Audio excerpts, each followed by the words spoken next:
பகல குடிச்சுக்கிட்டு இருக்கீங்களா? உங்க மச்சான் பார்த்தாருன்னா கள்ளி சாராத்தையும் கலக்கி அடிச்சேன்னா என் மச்சான் என் சமம். எங்க போய் முடிய போகுதோ? எதுக்கு கொஞ்சமா குடிங்கண்ணே, வயிறு வெடிச்சிட்டு போகுது. அண்ணே உங்க மச்சான். அந்த ஆளை பத்தி மட்டும் பேசாத. நீ எங்க வீட்டு புள்ள படம் பாத்தியா? அதுல எம்ஜிஆர் அவங்க அக்கா புருஷனை சாட்டையில அடிச்சது மாதிரி எங்க அக்கா புருஷனை நான் சாட்டையாலே அடிக்க போறேன். நீங்க அடிங்கண்ணா. எனக்கு தெரியும்டா, நெஞ்சுக்குள்ள நீ ரொம்ப நாள் வஞ்சம் வச்சிருக்க. நேர்ல பேசினா திட்ட முடியாதுன்னு மப்பே திட்டுறியா? அது வந்து மச்சான் எந்திர மேல எதுக்கு மச்சான் என்ன தேடி வந்த? அது ஒண்ணு இல்லைங்க மாப்பிள, உங்களுக்கு ஒரு இன்ஜெக்ஷன் போடணும். கையில போடுங்க. கையில போட முடியாது, அது ஹெவி இன்ஜெக்ஷன், இடுப்புல தான் போடணும். கொஞ்சம் திரும்புங்க. பாடியை ஸ்டெயின் பண்ணிக்காதீங்க, நானே திருப்புறேன். திரும்புங்க. முதுகாடா இது, கரும் பாரமா இருக்கு. ஏண்டா நான் திண்ணையை புடிச்சிட்டு நடக்கும் போது என் கோவணத்தை புடிச்சிட்டு நடந்த கழுத கல்லை சாராயத்தையும் கலந்து அடிச்சா உங்க மச்சான் மரியாதை பேசுங்க. இவர் மாநாட்டுக்கு பந்தல் போடுறவருக்கு மரியாதை வேற வேணும். ஊருக்குள்ள சின்ன கவுண்டர் மாதிரி மான மரியாதை ஓடுறத என்ன நாய் மாதிரி ஓட வச்சுச்சேடா. இந்த வர்றா உங்க அக்காவை பாக்கணும், ஆட்டுக்குட்டியை பாக்கணும். நீங்க வந்த சோரி நாயை உங்க ஒப்பனை பார்க்க அனுப்பிடுவேன். இங்க வருங்க, இது என் மான பிரச்சனை. வேட்டி கொடுத்து பேசுங்க.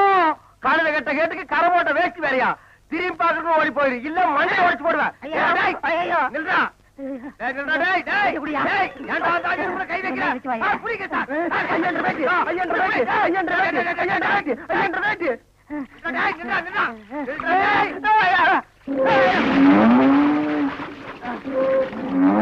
கை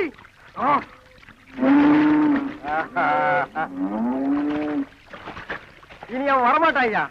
அவன் இனத்தோட இனமா ஐக்கியமாயிட்டான். இனிமே அவன் மனுஷனா மாறதுக்கு வாய்ப்பே இல்ல. வாங்க போலாம். இந்த அவன் ப்ராப்பர்ட்டி. என்ன மறுபடியும் நடிக்கிறது கை குறுக்குறா? வண்டியா இந்த பார்சல் அனுப்பணும். ஆபீஸ் வந்து அப்பா கொண்டு வளையும், அதான் வண்டிக்கார்கிட்ட പറഞ്ഞது. இந்த 4 பார்சல் அனுப்புறதுலாம் எங்க வேலை இல்ல, புரியுதா? உனக்கு எங்க புரிய போகுது? இந்த இத்தனூடு பார்சல்லாம் போஸ்ட் பாக்ஸ்ல போடணும். லாரி சர்வீஸ்ல அனுப்பணும்னா பார்சல்லாம் பெருசு பெருசா இருக்கணும். இந்த எலி குஞ்சு பார்சல்லாம் நாங்க எடுத்து போக மாட்டோம். வண்டியா பார், பார்சல் அனுப்பணுன்றதுக்காக உங்க அப்பா கிட்ட சொல்லி ஆளுக்கு வச்சு அடிச்சேன், குடல உருவி மாலை போட்டுருவேன். யோ இந்த பாரு, நான் தனியா இருக்கேன்னு நினைச்சுக்காதீங்க. நல்லா பீமசேன மாதிரி 2 அண்ணன் என் கூட இருக்கான். சேர்ந்து மோதனம் ஒப்பா புதஞ்சிருவாரு. யோ வண்டி அடிய ஓடிலாம். யோ அடேப்பா, என்ன ஆளு படபடன்னு பறந்துட்டு போய் புரிஞ்சுதா? കുറച്ച് മനസ്സിലായി. എനിക്ക് പറയണ തോന്നിച്ച്. എങ്ക അയാള് പറയാൻ വിട്ടാലല്ലേ?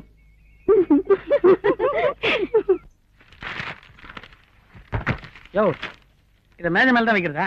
உள்ள எடுத்து வையா.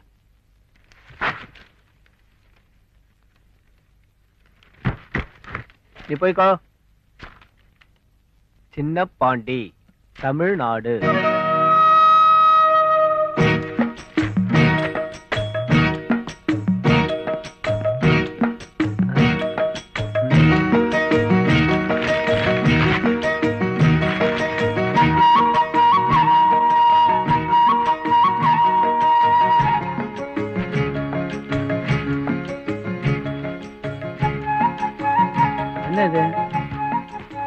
பாஞ்சாலி போடுற மாதிரி உரு வந்துட்டே இருக்கு. செருப்பா?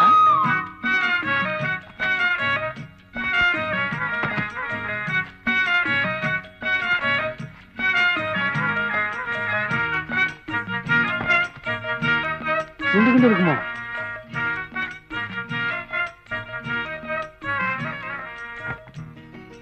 நல்லா நல்லக்கா.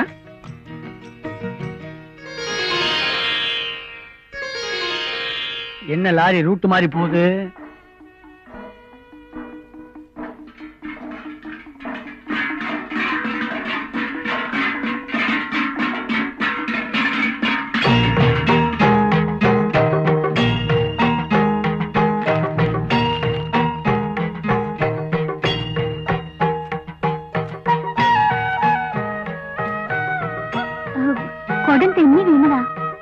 பிடித்தவர்னா குடம் கிழவர்னு எங்களுக்கு 3ஆம் கிளாஸே சொல்லி கொடுத்துருக்காங்க. மலையாளம் அறியிலே? தமிழ் தெரியுமா உனக்கு?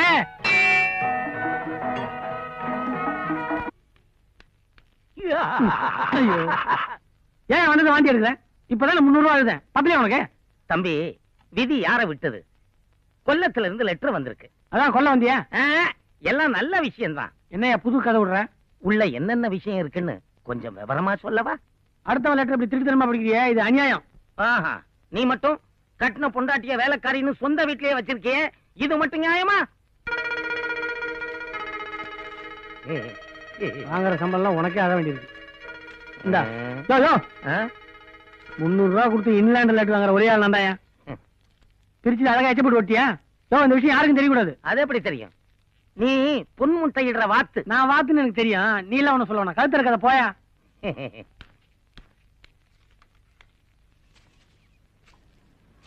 ஏய், கேரளால இருந்து லெட்டர் வந்திருக்கு. എന്താ ലെറ്ററാ? എന്റെ അച്ഛന് സുഖമില്ലേ? பிரிச்சு பார்த்தா தான் தெரியும் உயிரோடு இருக்கிற செத்துட்டாரான்னு. டீகர் நாராயணன்ல ஆ. அவர் போட்டுக்காரு. படிக்கிறேன் கேளு. ஆ. அன்புள்ள சின்ன பாண்டிக்கு நாராயணன் எழுதியது. இங்கு நானும் மேனன் குடும்பத்தாரும் நலம். பவளம் எழுதிய கடிதம் மூலம்தான் நீ உயிரோடு இருப்பது எனக்கு தெரிய வந்தது. வருகிற 15ஆம் தேதி வளர்பிறை ரேவதி நட்சத்திரத்தில் உங்களுடைய சாந்தி முகூர்த்தத்தை வைத்துக் கொள்ளலாம் என்று மேனன் என்னிடம் கூறினார். அப்படியா? இன்னைக்கு என்ன தேதி? 15. அப்ப இன்னைக்கு தான் நமக்கு சாந்தி முகூர்த்தம். ആരാ എന്റെ ശാന്തി? சாந்தியா? சாந்தி முகூர்த்தம்னா ஒரு பெரிய முகூர்த்தமா? சகலத்தையும் தவிடு பொடி ஆக்கிற முகூர்த்தம். അയ്യോ അമ്മേ. ஐயோ, இந்த பார், இன்னைக்கு நமக்கு சாந்தி முகூர்த்தம். வைக்க போற பக்கத்துல இருக்கிற மாட்டு தொழுவம்ல அங்கதான் நான் வைக்க போற பெட் மாதிரி ஆக்கி வைக்கிறேன். மாட்டு தொழுவம் மறந்துடாத. എവിടെ എവിടെ? மாட்டு தொழுவம் மே பால்லாம் கிடப்பாங்களே. ആ. சிரிக்காத. ஏசுநாதரே மாட்டு தொழுவம் தான் பிறந்திருக்காரு. மறந்துடாத. 10 மணி ராத்திரி கண்டிப்பா வந்துடுறேன். என்ன சாணம் கொஞ்சம் நேரம் சென்ட் போட்டு வந்துடு. தூங்கிடாத. ஏய், என் படுக்க உனக்கு சாப்பாடா? நீ உன் ஹஸ்பண்ட் கிட்ட போ. என் ஒய்ஃப் வரப்போறா. போ போ. மலையாளத்து பொண்ண மலையாளம் பேசித்தான் மடக்கணும். அம்மா, அம்மே, அப்பா, அப்பே, அப்பான்னா அச்சன், அக்கா, சேச்சி, தங்கச்சி, சீச்சி. அப்படி இல்லையே. வேலைக்காரி பணிக்காரி, வேலைக்காரி பணிக்காரி. வேலைக்காரி ஆனாலும் நீ எனக்கு பிரியமான பெண். പണിക്കാരിയാണാലും നീ എന്റെ മോണവല്ലി. പണിക്കാരി പ്രേമമ്മേ, ഞാൻ എന്നെ പവളക്കുന്നു, പ്രേമിക്കുന്നു. പണിക്കാരിയാണാലും നീ എന്റെ മോണവല്ലി. കടലിനക്കര പോനോരേ, കാണാം പൊന്നിനെ പോനോരേ, പോയി വരുമ്പോൾ എന്ത് കൊണ്ടുവരും. இவையா இன்னும் வரல? இவனுக்கு ரூம்ல வேலை கறியுது. ஒருவேளை ஏடா குடும்பம் ஏதாவது. சச்சா, அப்படிலாம் ஒண்ணு இருக்காது இல்ல. பாரு, நம்ம அபிப்பிராயம் யாருக்கிட்டலாம் கேட்க வேண்டியதா இருக்கு. ஒய்யாரே ஒய்யரே ஒய்யா ஒய்யாரே ஒய்யாரே ஒய்யரே ஒய்யா.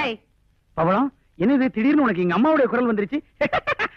அம்மா, என்னம்மா எங்கடா இந்த நேரத்துல? இது 30 நாட்களில் மலை மலை. 30 நாள்ல மலை ஏற போறேன்றியா? இல்லம்மா, 30 நாட்கள்ல நான் மலையாளம் கத்துக்கிறது எப்படி அப்படிங்கறத பவளத்திட்ட கேட்டு தெரிஞ்சுக்க போறேன். உனக்கு தமிழே ஒழுங்கா பேச தெரியாது, மலையாளம் வேறயா? அம்மா, நான் சொன்னா நீங்க ஆச்சரியப்படுவீங்க. அப்படியா? இன்னும் நான் சொல்லவே இல்லை, அதுக்குள்ள ஆச்சரியப்படுறீங்களே. அம்மா, உதவாக்கற புறம்போக்கு ஒண்ணு தெரியாத உண்டா அப்படின்னு நீங்க என்ன திட்டுவீங்களே, அதை மாத்துறதுக்காக உலகத்துல உள்ள எல்லா பாஷையுமே கத்துக்கிட்டு மேதைன்னு பேர் எடுக்க போறேன். முதல்ல மலையாளத்துல ஆரம்பிச்சிருக்கேன். அதாவது, பிரியசை ராத்திரிகள் நினைக்க வேண்டி இதோ இவிட வர ஆறுண்டு இவிட சோதிக்கான் கொச்சு கொச்சு தெற்றுகள் சத்திரத்தில் ஒரு ராத்திரி வாடகை கூறு ஹிருதயம் அம்மே மாமனாரின் இன்பவெறி. அதே போல சேலத்துல மாமனாரின் நியாயமான இன்பவெறி. சபாஷ் சபாஷ், ரொம்ப நல்லா பேசுற கண்ணா. நீங்க நல்லா பேசுறேன்னு சொல்லிட்டீங்க. இதையே மலையாளம் நல்லா பேச தெரிஞ்ச ஒரு பொண்ணுடைய வாயால நல்லா பேசுறான் அப்படின்னு சொன்னா எவ்வளவு நல்லா இருக்கும். அதுக்காகத்தான் அங்க போறேன். போலாம், இப்படி வா.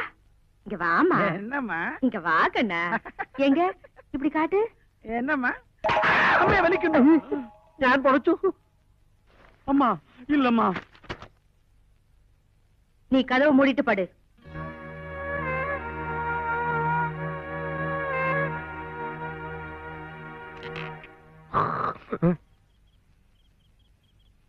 தூக்கம் வருது. முதல் நாளே தூங்கிட்டு அப்ப நம்ம பேரே கெட்டு போயிருவேன்.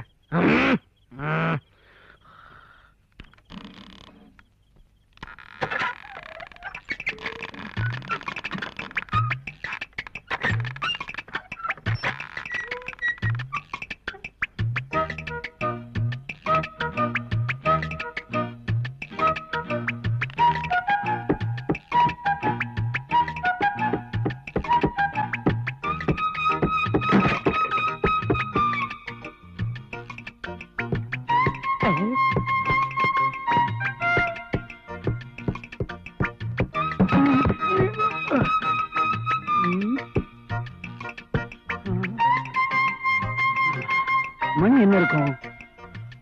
12. அங்க என்ன சத்தம்?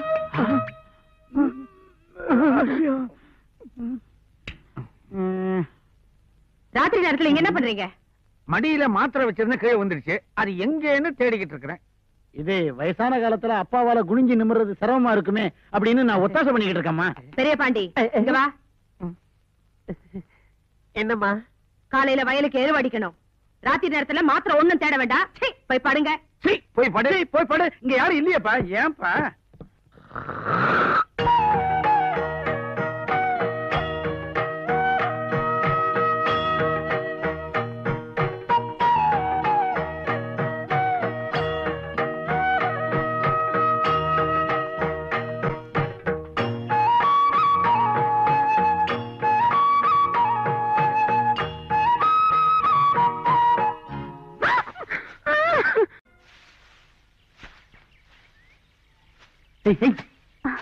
அண்ணன் ஒருத்தன் வருவான், உன்னை கேரளா கூட்டு போறேன்னு சொல்லுவான். எல்லாம் என் செட்டப் தான், ஒண்ணும் பயந்துடாத.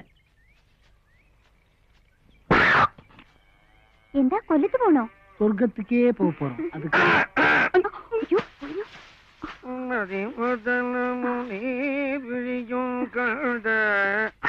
அவளா வெக்க புடிங்கி போட்டுக்கிட்டு இருக்கிறியா? பாவம், புடுங்குற கை புண்ணா இருக்குமே. நீ விடு, நான் புடுங்குறேன். நான் புடுங்காததா?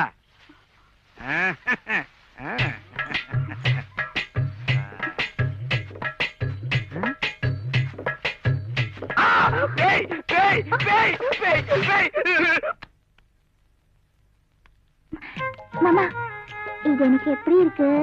நல்லா இருக்கா? நல்லா நெல்ல மாமா, அத்தை விளக்கேத்து சொன்னாங்க. ஓடு சொன்ன என்ன சொல்றேன்? விளக்குக்கு திரி போடணுமே மாமா. திருச்சி போட வேண்டியதானே? எனக்கு திரிக்க தெரியாது மாமா.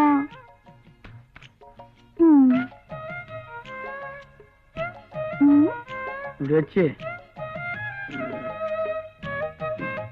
இவ்வளவுதான். இவ்வளவுதானா? நீ பொம்பளை மாதிரி நடந்தா இதெல்லாம் தெரியும். இப்படி இரு, எதுக்கு ஜெட்டு மாதிரி பறக்கிற? என்னது ஜெட்டியா? ஜெட்டு மாதிரி சொன்னேன். திக்குனுச்சு, நான் கிளம்புறேன். ஐயோ இரு மாமா, 2 விளக்கு ஏத்தணும். 5 5 10. சரி ஒரு பந்தயம். நீ 5 நான் 5. யார் ஃபர்ஸ்ட் திரிக்கிறான்னு பாப்போமா? இப்ப தேவையா? புடி மாமா. என்ன மூடு. நீ தானே இருக்கா? உன் மேல எனக்கு நம்பிக்கை இருக்கு. உன் மேலதான் எனக்கு நம்பிக்கை இல்ல. ஐயோ வரல மாமா.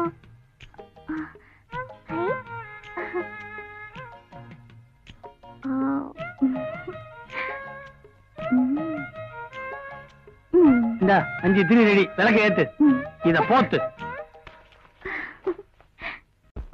பால் பாண்டியா, நாயனோ வா வா. அடே, உன்னை பெத்த அப்பண்டா, ஆர்வத்தை செருப்ப காட்டாதடா, போட்டுடா.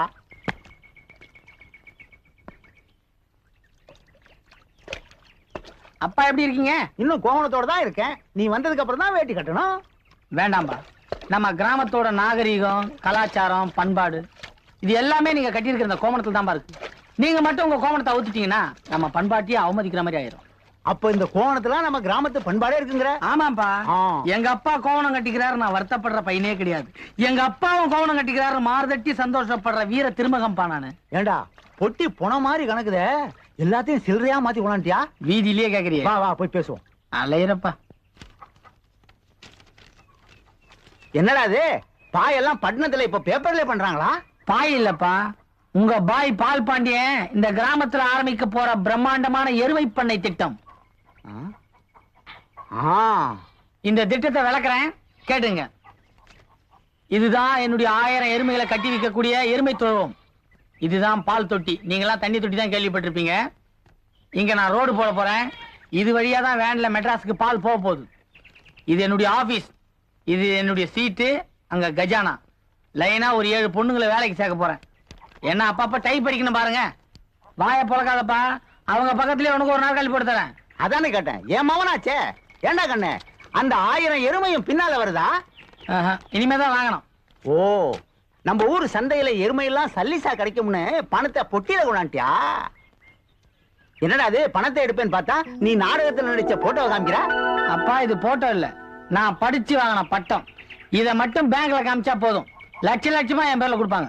ஓ, நீ பட்டணத்துல பேங்க்ல பணத்தை போட்டு வச்சுட்டு நம்ம ஊர்ல வந்து வாங்கிக்கிற. நீ செய்யறது நியாயம் தான். வழிப்பறிப்பு அதிகமா தான் இருக்கு. நீங்க கிராமத்திலே இருக்கிறதால அரசாங்கம் போடுற திட்டங்கள்லாம் உங்களுக்கு தெரிய மாட்டேங்குது. எல்லாரும் வேலை கிடைக்கல கவர்மெண்டே குத்தம் சொன்னா எப்படி? அரசாங்கத்தோட சுய வேலை வாய்ப்பு திட்டத்தின் பிரகாரம் என்ன மாதிரி பட்டதாரி இளைஞர்கள்லாம் இப்படி எருமை பண்ண ஆரம்பிச்சா கவர்மெண்ட் அதுக்கு ரொம்ப சப்போர்ட் பண்ணுது. அதை நம்பித்தான் நம்ம ஊர் பேங்க்ல கடன் வாங்கி ஒரு 1000 எருமையை வச்சு எருமை பண்ண ஆரம்பிக்கிறத நான் முடிவு பண்ணிருக்கேன். அப்போ எல்லாமே கடன் தானா? எனக்கு பயமாவே இருக்குப்பா. பயப்பட வேண்டியது நாம இல்லப்பா, நம்ம கடன் கொடுக்குற பேங்க்காரன். அப்போ கடன் வாங்குறது சரிங்கிற? நான் சொல்லப்பா, ஒரு இங்கிலீஷ்காரனே சொல்லியிருக்கான், ஒரு மனிதன் எவ்வளவுக்கு அவ்வளவு கடன் வாங்கிறானோ அவ்வளவுக்கு அவ்வளவு அவனுடைய அந்தஸ்து உயர்ந்து கொண்டே இருக்கும். ஒருவனது கடன் தான் அவனது உயிருக்கே பாதுகாப்பு. அது எப்படிடா? கடன் கொடுத்தவன் திருப்பி கொடுக்கலன்னா குத்திர மாட்டான்? நிச்சயமா குத்த மாட்டான். ஏன்னா அவனோட பணத்தை நம்ம கிட்ட இருந்து எப்படியும் திருப்பி வாங்கினதுக்காக வேற எவனாவது குத்த வந்தாலும் இவன் ஓடி வந்து தடுப்பான். தடுக்கும் போது குத்து அவன் மேல விழுந்துட்டா நமக்கு பிரச்சனை முடிஞ்சு அசலும் கட்ட தேவையில்ல. இதுல மட்டும் நான் முன்னுக்கு வந்துட்டுன்னு வச்சுங்க, எல்லாருக்கும் வட்டியோட சேர்த்து ஒரு எருமையை போனஸா கொடுத்துருவேன். என்னண்ணே, எப்ப வந்தீங்க? படிப்பெல்லாம் முடிச்சிட்டீங்களா? படிச்சது மட்டும் இல்லமா, பிளானோட வந்திருக்கேன். நீங்க எப்ப வருவீங்கன்னு பெரியப்பா கனவா கண்டுட்டு இருந்துச்சு. ஏப்பா அப்படியா? பெரியப்பா, அண்ணன் வேட்டி சட்டை வெள்ளையா இருக்கிறத பார்த்தா ஏகப்பட்ட சம்பாரிச்சிருக்கும் போல தெரியுது. அது கஷ்டப்பட்டு சம்பாரிச்சத நீ வீணா ஊர்க்காரங்களுக்கு கடன் கொடுத்துறாத. ஏன் பாப்பா, நான் பட்டணம் போகும்போது நீ எப்படி இருந்தியா, இப்ப திரும்பி வரும்போது அதே மாதிரி இருக்க? உன் சவப்பு தோலுக்கு இந்நேரம் ஊர்ல எவனா அவசரப்பட்டு தாலி கட்டிருப்பான்ல நினைச்சேன். எங்க ஊர்ல இருக்கிறவங்களுக்கு எல்லாம் எருமத்தோல் எல்லாம் இருக்குது. பத்தாதுக்கு உன் கூட்டாளி பரமேஸ்வரன் பண்ண மாதிரி 4 பேர் பண்ணா ஊர்ல எவளுக்கும் கல்யாணமே நடக்காது. ஆமா, மறந்தே போயிட்டேன். பரமேஸ்வரன் இப்ப என்ன பண்றான்? இல்ல தெரியாம தான் கேக்குறேன். பரமேஸ்வரன் அந்த பொண்ணு கழுத்துல தாலி கட்ட மாட்டேன்னு சொன்ன பிறகு நீங்க தாலி கட்டினீங்களா, இல்ல உள்ளுக்குள்ள உங்களுக்கு அப்படி ஒரு சபலமா? நீ அவன் கூட்டாளி தானே, அவன் புத்தியில பாதியாவது உனக்கு இருக்காது. நான் ஒன்னும் அர்த்தம் இல்லாம கேட்கல. பெரியவன் கட்டிக்க மாட்டேன்னு சொன்ன உடனே வீட்டுல ஒருத்தன் சின்னவன் இருக்கான்ல, அவன் ஞாபகம் ஏன் உங்களுக்கு வரல? ஏன்பா, நீ அவனும் 8ஆம் கிளாஸ் வரைக்கும் ஒன்னா படிச்சவங்க, அவனை பத்தி நல்லா தெரிஞ்சிருந்தோம் என்கிட்ட இப்படி ஒரு கேள்வியை கேட்கறியா? உட்காரு. நீ ஊர்ல இருந்து வந்திருக்கிற, எப்ப வந்த சௌக்கியமான ஒரு வார்த்தை கேட்காம போயிட்டு இருக்கிறானே. 6 அறிவு மனுஷன் மாதிரியா போறான், 5 அறிவு ஜீவராசி மாதிரி போறான்.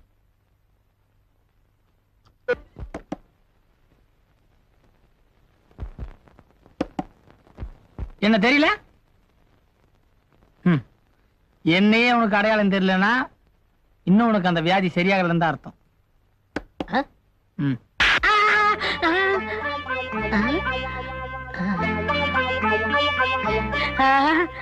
டேய் பால் பாண்டி, எப்படா வந்த?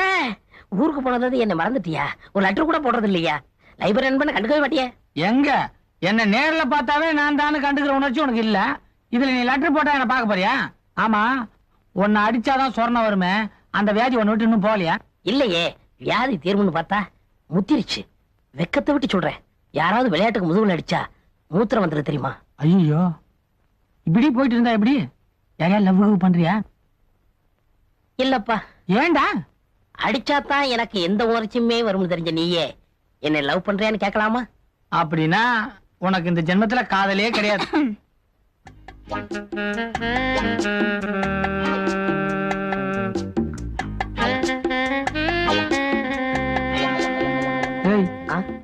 அது எதுக்குடா உன்னைய பாத்துட்டு இருக்கு?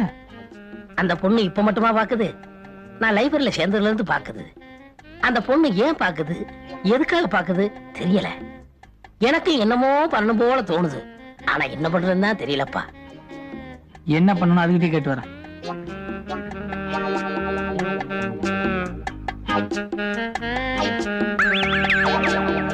அது சரி, நீ அவனுக்கு ஏத்த ஆள் தான். தபாருமா, நீ இப்படி நின்னு பாத்துக்கிட்டே இருந்தா உனக்கு வயசாகுமே தவிர வேற ஒண்ணும் நடக்காது. அப்படி பார்வையிலேயே காதல் வர அளவுக்கு அவன் ஒன்னும் அவ்வளவு மென்மையானவன் இல்ல. நீ என்ன பண்ற, நேரா கிட்ட போய் பல்லீர்னு ஒரு அடி கொடுக்குற. அப்பவாவது அவருக்கு உணர்ச்சி வருமா? அதுக்கு மேல உன் அதிர்ஷ்டம்.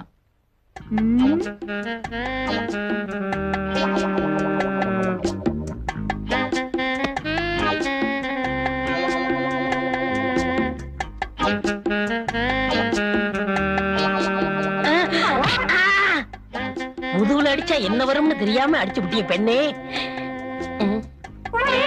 தண்ணி லைப்ரரியே பாத்ரூம் பண்ணிட்டியா? வாசக நண்பர்களே மன்னிச்சிருங்க. மன்மதலீலையை வென்றார் உண்டோ? கும்பிடுங்க. யாரு? தம்பிதாரையா? என்னப்பா அனாவசியமா ஒரு வீட்டுக்கு வரமாட்ட? என்ன விஷயம்? ஒண்ணும் இல்ல, உங்க பொண்ணு சரோஜா எங்க லைப்ரரியில புக் வாங்கிட்டு வந்தாங்க. தேதி முடிஞ்சு போச்சு, வாங்கிட்டு போலான்னு வந்தேன். ஆஹா, அடியே சரோசா, என்னம்மா? ஏதோ புஸ்தகம் எடுத்துட்டு வந்தியா? தேடுன கிடைக்கல. நீங்க தப்பா எடுத்துக்கலன்னா நான் போய் உள்ள. அடி என்னப்பா நீ விளையாட்டு பிள்ளையா இருக்கியே? பொம்பளை பிள்ளைங்களை கண்டால குனிஞ்ச தலை நிமிர மாட்ட? போ, நல்லா தேடி பாரு போ. என்னப்பா ஒதுங்குற? நீங்களும் ஒரு காலத்துல பொம்பளை பிள்ளை தானே? ஆமா ஆமா, பைத்தியக்கார பிள்ளை இந்த கடைகாலத்துல. வாங்க. சரோஜா, புஸ்தகத்தை தேடுமா? நான் ஓங்கி முதுகுல அடிச்சப்போ வலிச்சுதா? எனக்கு வலிக்கல. நிஜமா? நிஜமா தான். நீ அடிச்சதும் ஒரு பாசம், ஒரு கிளுகிளுப்பு எல்லாமே வந்துருச்சு. விளையாடாதீங்க, அடிச்சா கோபம் தானே வரும். நீ வேணா ஒரு தடவை அடிச்சு பாரு. அடிச்சிருவேன். அடி, கில்லு, பராண்டு, குத்து, அதுலதான் சுகம்.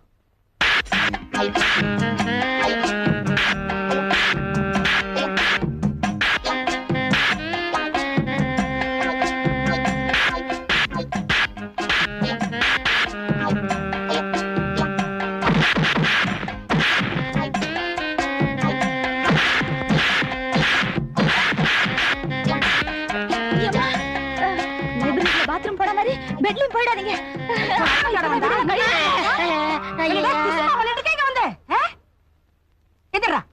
இங்க பாடா, புஸ்தகம் வாங்குறேன் சொல்லிட்டு போட போட்டு அமுக்குற.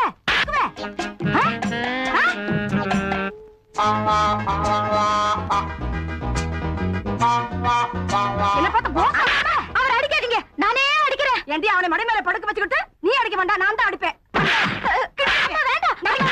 அதுல ஏகப்பட்ட விவகாரம் இருக்கு. விவகாரம் இருக்குடி, விவகாரம் இருக்கு. இவ அண்ணங்காரன் இருக்கானே, அவன் தாலி கட்டாதவன், அவனுக்கு இவன் தம்பி தானே. அத்தை, எங்க அண்ணன் போடாத 3 முடிச்சு சேர்த்து 6 முடிச்சா போட்டுறேன். சத்தியமா? சொல்ல. நீங்க சொல்லுங்க. நீ சொல்லு. நீங்க சொல்லுங்க. ஏன் இப்படி எல்லாம் அடிச்சுக்கிறீங்க? எங்களுக்கு அடிச்சுக்கிட்டா தான் காதல் வரும். அப்படி ஒரு கதை இருக்கும். நீ சொல்லு.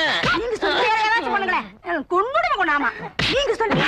எப்பா நீ இது சொல்லு. எப்படின்னா முதல் ராத்திரி எப்படியோ?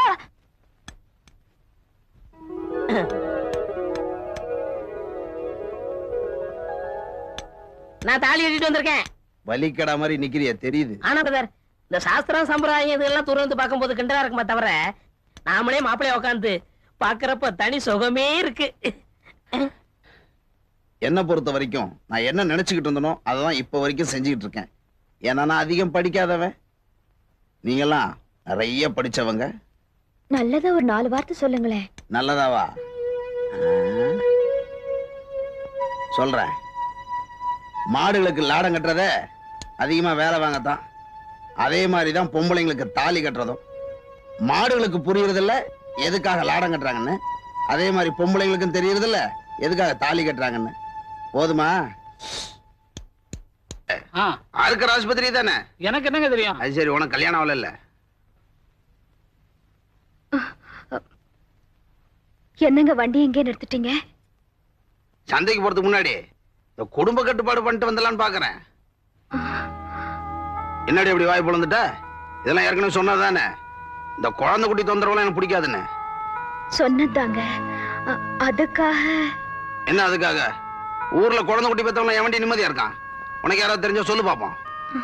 உங்க அப்பா அப்படி நினைச்சிருந்தாருன்னா நீங்க எப்படிங்க? அவர் நினைச்சது இருக்கட்டும், இப்ப நான் நினைக்கிறதா முக்கியம். இப்ப இருக்கிற குழந்தைங்களே இந்த நாட்டுக்கு அதிகம், இன்னும் 100 வருஷத்துக்கு தாங்கும். ஏண்டா பாண்டிய, பேங்க்ல போய் ஆபீசரையும் பார்த்தாச்சு. அவர் கடன் கொடுக்கறேன்னு சொல்லிவிட்டாரு. சந்தையில இருக்கிற அத்தனை எரும மாட்டுங்களையும் ஒன்னா சேர்த்து விட்டான். அவ்வளவு சாணிகளா போட்டுக்கிட்டு நிக்குது. மாட்டுக்காரனோ நம்ம நம்பி வந்திருக்கானுவ. பேங்க்காரன் பணத்தோட வருவாரா வரமாட்டாரா? ஏப்பா நம்ம என்ன சேட்டுக்கிட்டே கடன் கேட்டிருக்கான், வருவானா வரமாட்டானு பயப்படுறதுக்கு. நமக்கு வரப்போற பணம் எங்க இருந்து வரப்போகுது தெரியுமா? கவர்மெண்ட் கஜானால இருந்து நேரா பேங்க் போய் பேங்க்ல இருந்து இங்க வரப்போகுது. கவர்மெண்ட்ல பட்டதாரிகளுக்காக பண்ற உதவியில இந்த 1000 எருமாடுலாம் மிக சாதாரணம்பா.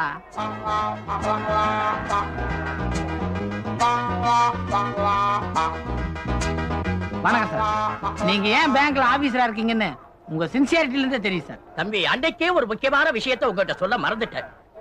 இந்த பட்டதாரி உதவி திட்டத்திற்கு கவர்மெண்ட்ல 90% கடன் கொடுக்குது. நீங்க 10% உங்க சொந்த மூலதனத்துல இருந்து போடணும். என்ன சார் இவ்வளவு பெரிய குண்டை போடுறீங்க? இப்ப திடீர்னு அவ்வளவு பணத்துக்கு நான் எங்க போவேன்?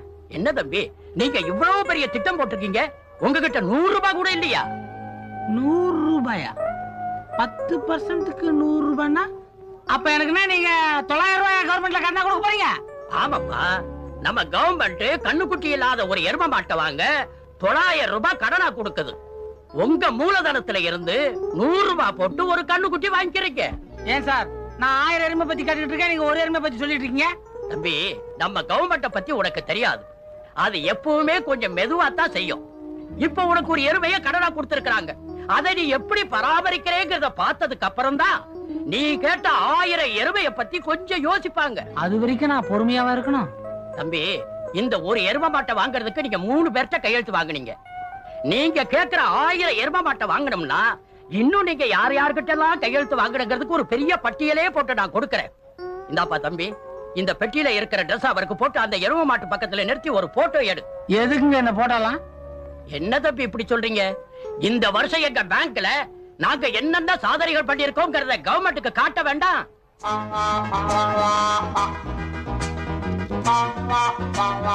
அப்பா காவேரி விநாயகா, உன்னை நம்பிதான் இந்த தொழிலை நான் இன்னைக்கு ஆரம்பிக்கிறேன். உலகத்துல டென்மார்க் எப்படி பால் பண்ண தொழில சிறந்து விளங்குதோ அதே மாதிரி இந்த தமிழ்நாட்டை உருவாக்கணும்ன்றதான் என்னுடைய நீண்ட நாள் லட்சியம்.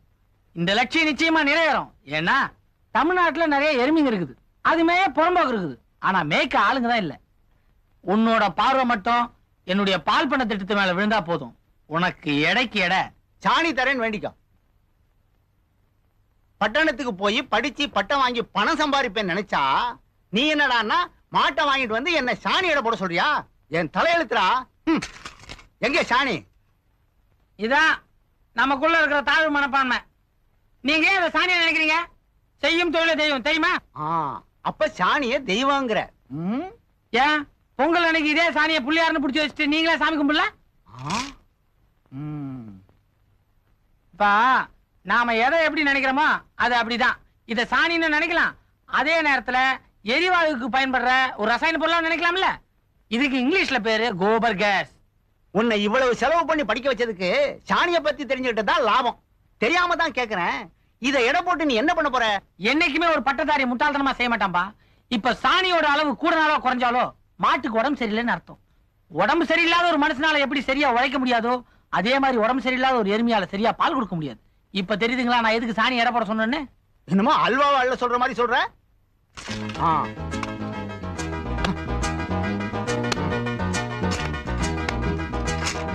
ஒண்ணு ஏம்பா தொழில் ஆரம்பிச்சு முதல் வர வருமானம் லாபம் என்னங்கப்பா? தெரியும்டா லாபம்.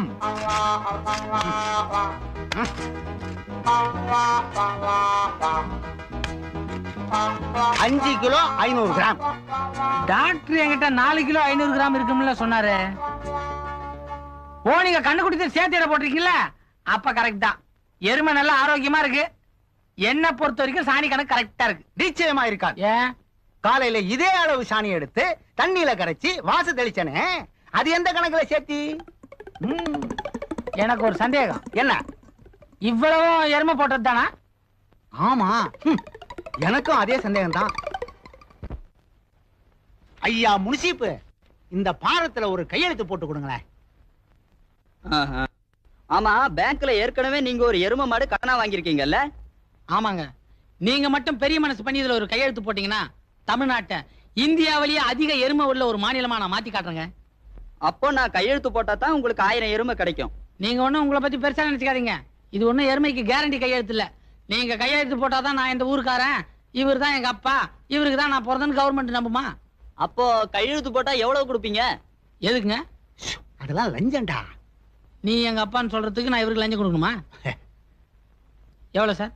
அப்போ 100 ரூபா கொடு. இவர் எங்க சித்தப்பான்னு எழுதி கொடுத்துருங்க. ஏன் என்கிட்ட 75 ரூபா தாங்க இருக்கு. சுமார் இன்னும் 25 ரூபா குறைச்சு 50 ரூபா கொடுத்துன்னு வச்சுக்க, உன்னை மாமான்னு எழுதி கொடுத்துருவோம். பரவாயில்லையா? உன் பையன்ட்ட சொல்லுவே ரொம்ப பேசுறான். நீங்க மட்டும் ரொம்ப லஞ்சம் கேட்கலாம், நாங்க ரொம்ப பேசக்கூடாதா? அப்படிங்களா? இவரும் உங்க அப்பான்னு கையெழுத்து போட்டு தர முடியாது, பண்றத பண்ணியா? பாப்பா பக்கத்து ஊர் வியோ போய் பாப்போம். நாம இந்த ஊரு பக்கத்து ஊர் முனிசிப்பு கையெழுத்து போட்டா அது எப்படிடா செல்லும்? புரியாம பேசாத. இந்த ஆளோட பொண்டாட்டி பக்கத்தூர். இவங்கிட்ட கொடுக்குற 100 ரூபா கூட 50 ரூபா சேர்த்து 150 ரூபா அவங்கிட்ட கொடுத்துன்னு வச்சுங்க.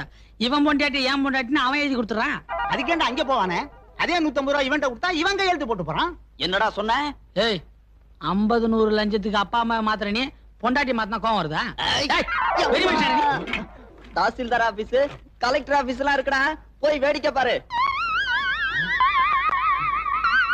சீக்கிரமா துடுப்ப போடுங்க, வெண்ணெய் வியாபாரத்துக்கு போக லேட் ஆச்சு. ஏமா அந்த எருமையோட நிக்கிறாரு, அவர்தான் பால் பாண்டி எம்ஏ, பால் பண்ண வைக்க போறாரு. ஓ பாத்து இறங்குமா, வலிக்கு விழுந்துறாத. ஏங்க நீங்க எப்ப பால் பண்ண வைக்க போறீங்க? உங்களெல்லாம் பார்த்த உடனே எருமை பால் கறக்கவே வெக்கப்படுது. எருமையா வைக்கப்படுது? அது இல்லமா, நீங்க வெண்ணெய் வியாபாரம் பண்றீங்க, உங்களுக்கு தேவையான அளவு வெண்ணெய் கொடுக்க முடியலையே அப்படின்னு அந்த எருமை வெக்கப்படுது போட்டுருக்கு. ஏங்க எருமை எங்க கொண்டு போறீங்க? அக்கறைக்கு விக்கிறதுக்கு. விக்கிறதுக்கா? ஏமா என்னமா அது துணி தூக்கி மேல போட்டு விரல பிடிக்கிறேன்? விரல பிடிக்கலீங்க, எருமைக்கு விலை பேசுறாங்க. எந்த விரல பிடிச்சா என்ன விலை எனக்கு எப்படியா தெரியும்? எந்த விரல பிடிக்கிறாங்கன்னு சொல்லுங்க, விலைய நான் சொல்றேன். நடுவு விரல பிடிச்சிருக்காங்க. நடு வரல அப்ப 400 ரூபாய். இந்தாமா இது கவர்மெண்ட் எருமை, கடன் கட்ட முடியாம தான் நானே சந்தைக்கு எடுத்து போறேன். நீ குடுக்குற 400 ரூபாய் வட்டி கட்டவே போதா தெரியுமா? அண்ணே நடு விரல விட்டுட்டு இப்ப கட்ட விரல பிடிச்சிட்டாங்க. கட்ட விரல பிடிக்கிறாங்களா? இது மாடு வாரம் இல்ல, இது ஒரு மாதிரியான விவகாரம். தப்பிச்சு போடுங்க.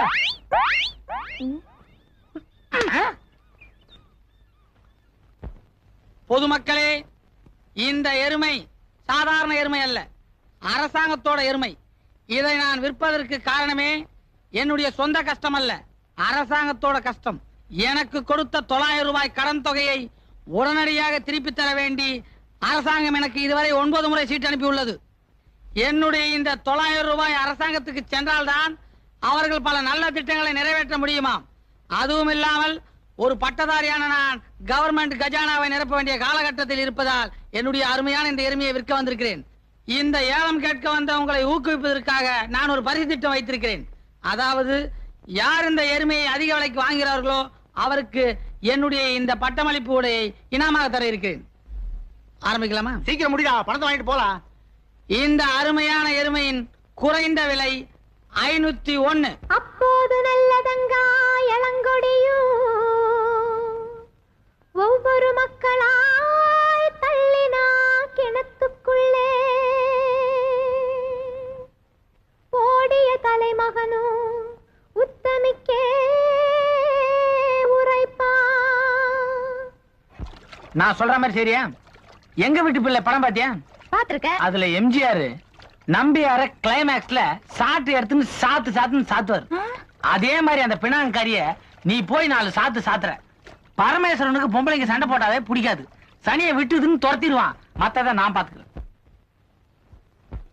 ஏசியா பினாங்கை சேர்ந்த செல்வி நந்தினி சக்கரவர்த்தி அவர்கள் தன்னுடைய 27வது பிறந்த நாளை தமிழ்நாடு சேலம் ஜில்லாவில் அவர் இருக்காரா?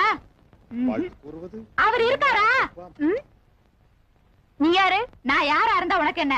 அவர் இருக்காரா இல்லையாங்கறத சொல்ல. நீ யாருன்னு சொல்லாம நான் ஏண்டி சொல்லணும்? நானா? நான் ஒருத்தனுக்கு பொண்டாட்டி. கிண்டலா பண்ற? ஏய் சும்மா டிடின்னு பல்ல தட்டி கையில கொடுத்துருவேன்.